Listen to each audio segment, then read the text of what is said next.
الحمد لله وحده والصلاة والسلام على من لا نبي بعده أما بعد رب اشرح لي صدري ويسر لي أمري واحلل عقدة من لساني يفقهوا قولي.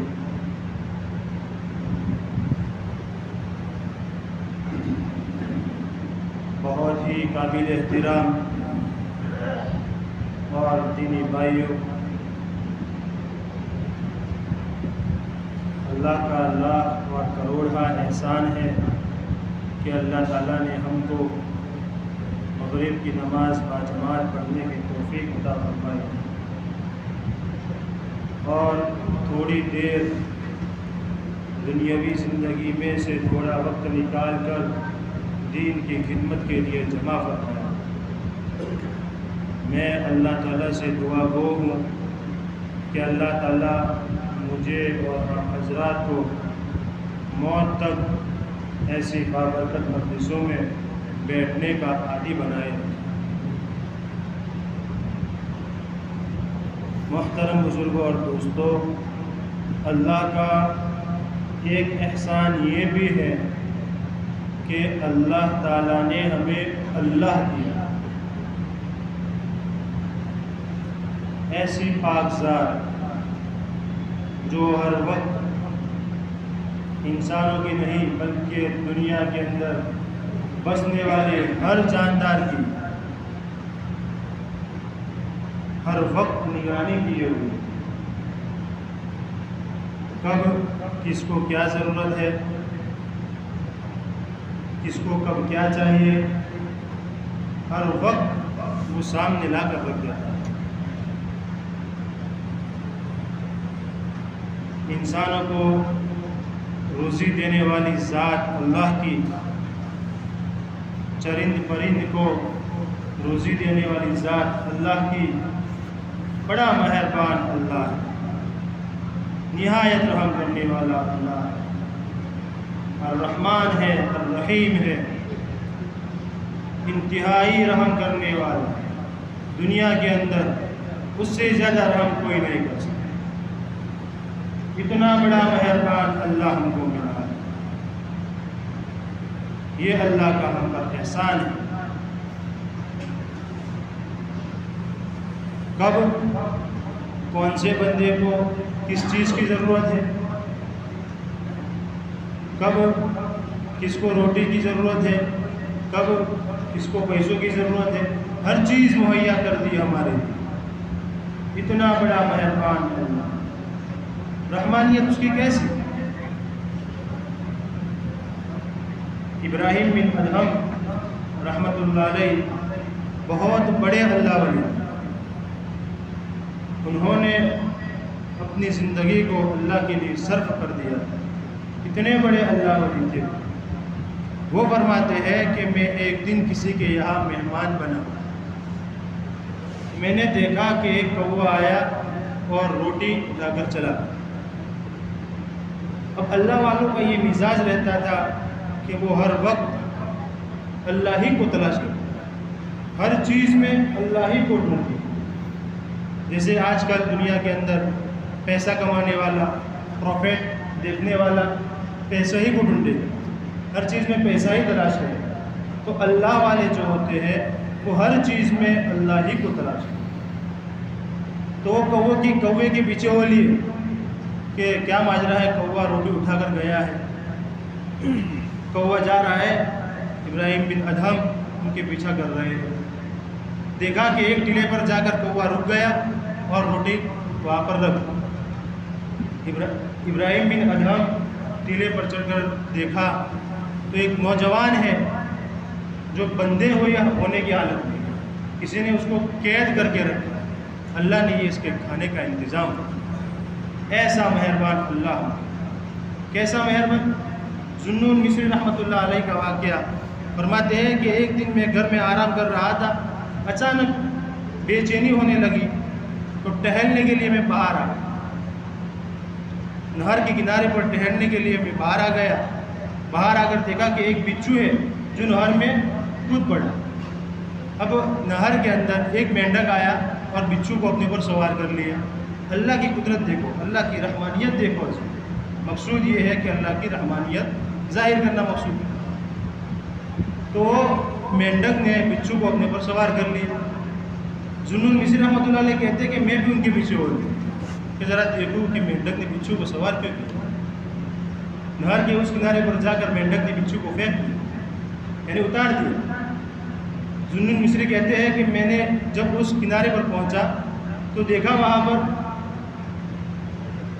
کہ ایک شخص آرام کر رہا ہے اور ایک اژدہا سانپ تیزی سے اس کی طرف بڑھ رہا ہے ڈسنے کے.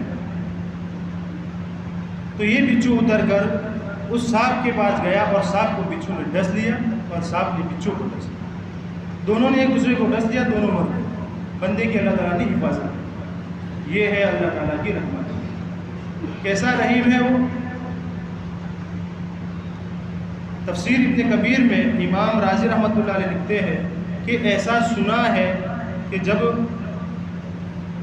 کوا اپنے بچے کو جنم دیتا ہے تو کوے کا بچہ جب پیدا ہوتا ہے تو وہ ایک گوشت کے لدرے کے مانند ہوتا ہے, اس کے پر نہیں ہوتے اس میں.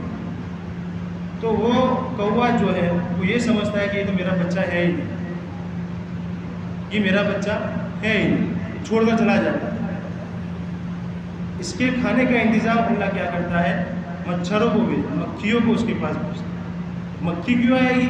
مکھی اس لیے آتی ہے گوشت کا لوہڑا ہے, تو یہ سمجھ کر مکھی آتی ہے اور وہ بچہ جو ہے اپنی رزق عطا کرتا ہے, مکھیوں کو کھاتا ہے. جب دن گزرتے ہیں تو اس کے پنکھ آنا شروع ہو جاتے ہیں, پھر وہ کوا واپس اس کے پاس دوبارہ آ جاتا ہے.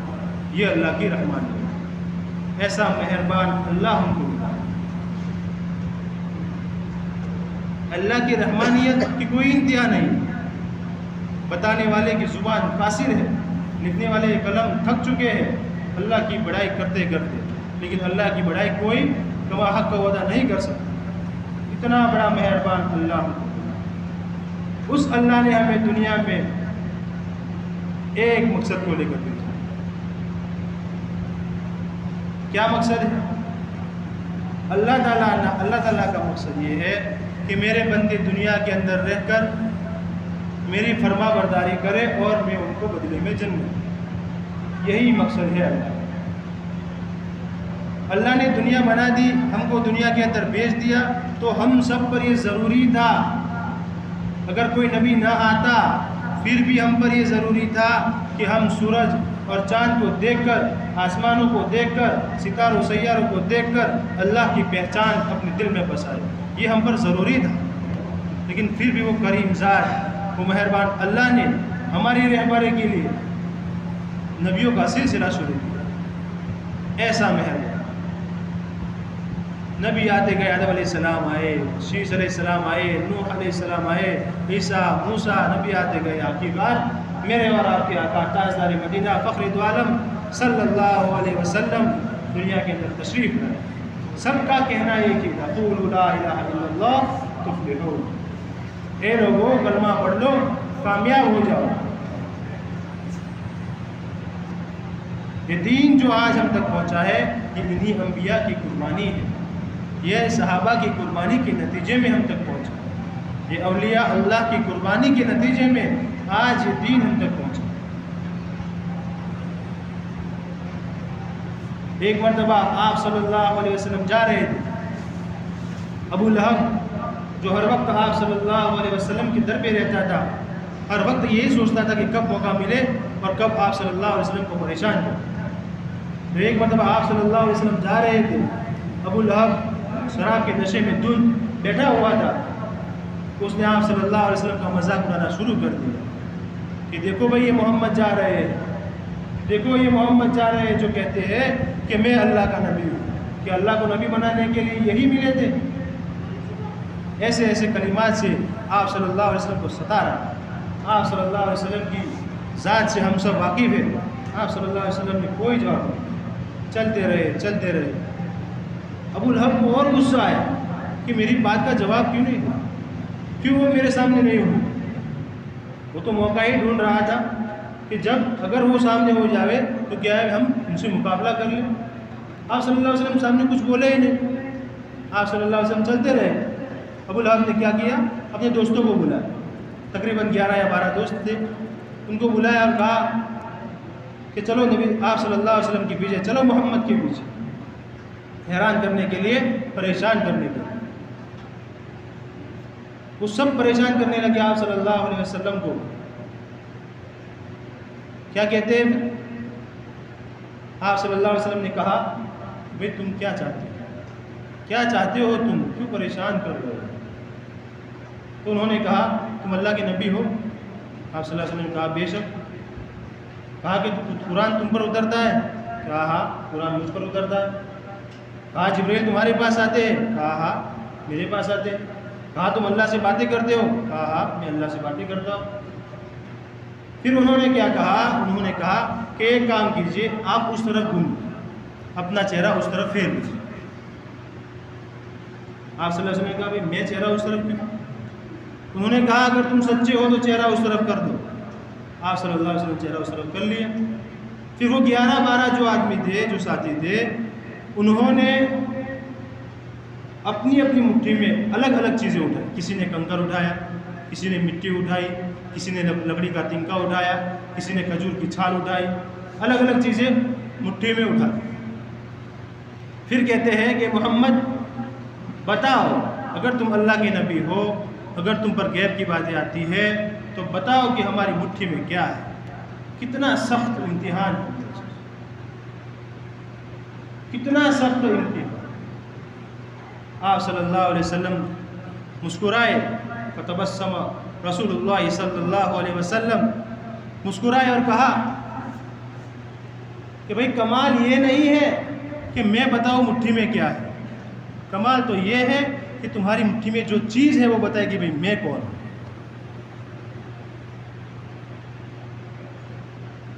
چنانچہ جس کے ہاتھ میں جو چیز تھی وہ بول پڑی، اشہد ان لا الہ الا اللہ و اشہد ان محمد رسول اللہ. وہ 12 کے 12 اسلام میں داخل ہوئے، ایک کے سوا، ابو لہب، ابو جہل کے سوا تمام کے تمام اسلام میں داخل ہوئے. ایسے پیارے نبی، ایسی شان و شوکت والے نبی کون ہے؟ یہ ہمارے نبی ہے، تاجدار مدینہ ہے، فخر دو عالم صلی اللہ علیہ وسلم ہے. یہ وہی نبی ہے جن کی سنتوں سے آج ہم اعراض ہیں.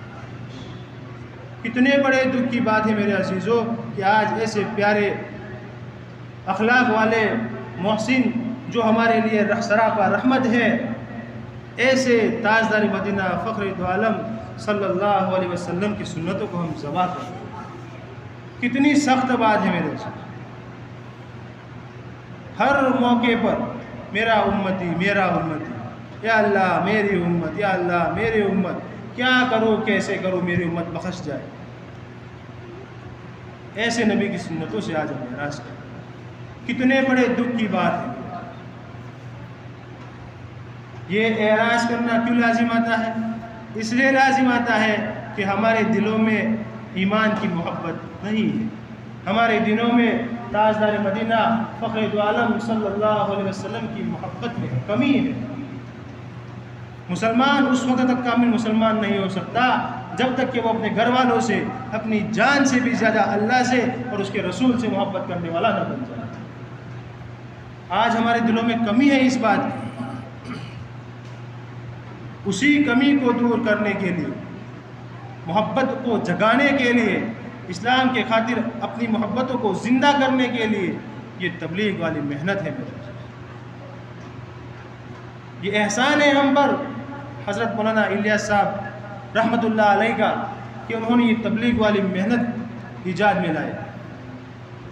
یہ احسان ہے ہم. یہ تبلیغ والی محنت کسی مختصر فرقے کے لیے نہیں ہے، یہ سب کے امت مسلمہ کے لیے بہت عظیم الشان محنت ہے. یہ محنت جنت میں لے جانے والی محنت ہے. کنتم خیر امت اخرجت للناس تأمرون بالمعروف وتنہون عن المنکر. اللہ تعالیٰ نے قرآن کریم میں کسی قوم کی تعریف نہیں کی، کسی قوم کی تعریف نہیں کی. تذکیرے کیے ہیں، موسیٰ علیہ السلام کی قوم کا بھی تذکیرہ ہے، حود علیہ السلام کی قوم کا بھی تذکرہ ہے، سلیمان علیہ السلام کی قوم کا تذکرہ ہے، مگر تعریف نہیں تعریف کی ہے تو امت محمدیہ کی، تم بہترین امت۔ کیوں کہا؟ اس لیے کہ ہم تبلیغ والی محنت کرنے والے۔ آپ صلی اللہ علیہ وسلم نے جب آخری خطبہ دیا تھا حجۃ الوداع کے موقع پر، اس وقت کیا کہا تھا؟ میں نے تو حاضرین تک پہنچا دیا، میں نے حاضرین تک پہنچا دیا، اب آپ کی ذمہ داری ہے، یعنی حاضرین کی ذمہ داری ہے کہ غائبین تک پہنچائیں۔ یہ ہے تو اسی سے ثابت ہوتی ہے تبلیغ میں جانا، یہ ہمارے لیے باعث رحمت ہے، یہی چیز ہے جنت میں لے جانے والی۔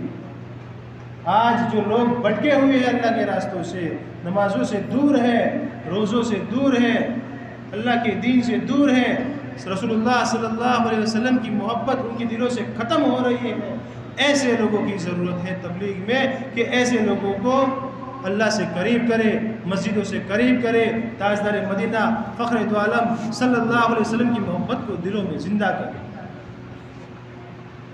آج ہم سب کے دل میں تاجدار مدینہ کی محبت جیسی ہونی چاہیے ویسی نہیں ہے، اللہ سے جیسی محبت ہونی چاہیے ویسی محبت نہیں ہے، اسی لیے تو اللہ کے راستے میں نکالا جاتا ہے۔ تو میرے عزیزو، عہد کرو اور پکا ارادہ کرو کہ ہم بھی اللہ کے راستے میں جانے والے بنیں، ہم بھی اللہ کے لیے اپنا کچھ نہ کچھ لگانے والے بنیں۔ تو بتاؤ میرے عزیزو، کون اپنے ایمان کو تازہ کرنے کے لیے، کون تاجدار مدینہ فخر دو عالم صلی اللہ علیہ وسلم کی محبت کو اپنے دلوں میں زندہ کرنے کے لیے تبلیغ کے راستے میں، یعنی کہ اللہ کے راستے میں نکلنا چاہتا ہے؟ بتاؤ میرے عزیزو، کب سے جماعت